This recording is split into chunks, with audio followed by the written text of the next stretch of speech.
Now, for more insights into this issue in South Korea, we're joined in the studio by Ms. Su Xiaohui from the China Institute of International Studies. Well, Ms.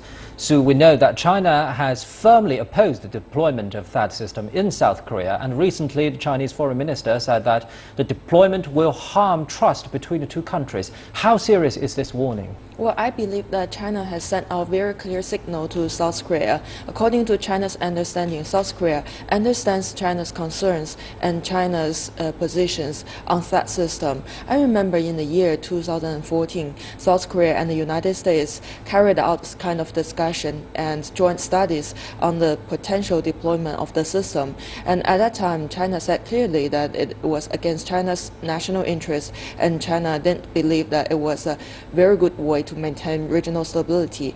And we know that after that, South Korea's government made very clear signal to China that they will not carry out this kind of activity jointly with the United States. As you may know, there was kind of three no's position from South Korea. And I believe the key word is the United States. South Korea knows that the deployment was not a matter between South Korea and China, but it was a matter between some major powers. It's related to strategic balance.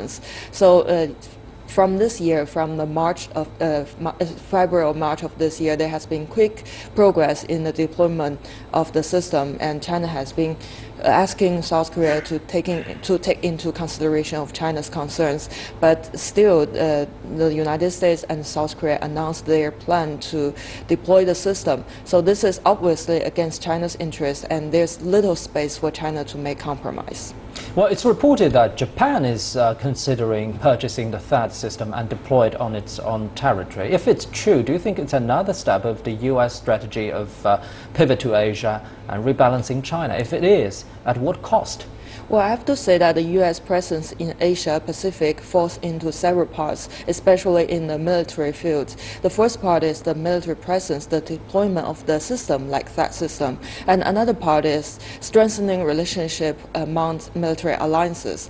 Well, I believe that both parts will not go along with China's interests. China has made it very clear that the military alliances is not the right way to maintain regional peace. Well, it is serving a small group of countries instead of a lot of countries in the region. So it is kind of for the self-interest of a small group, and it will not benefit most of the countries.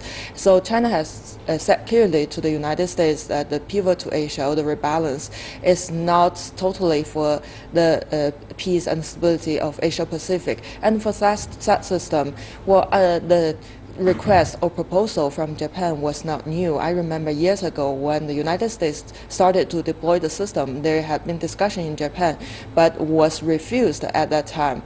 So the deployment proposal now may be a step that to build kind of trilateral framework of the United Alliance in China, United States, South Korea, and Japan, trilateral alliance. So it is something that will influence the strategic balance in the Korean Peninsula, in East Asia, and will also be a matter that the big countries, including the United States and China, need to coordinate with each other. Thank you very much, Ms. Su Xiaohui from the China Institute of International Studies.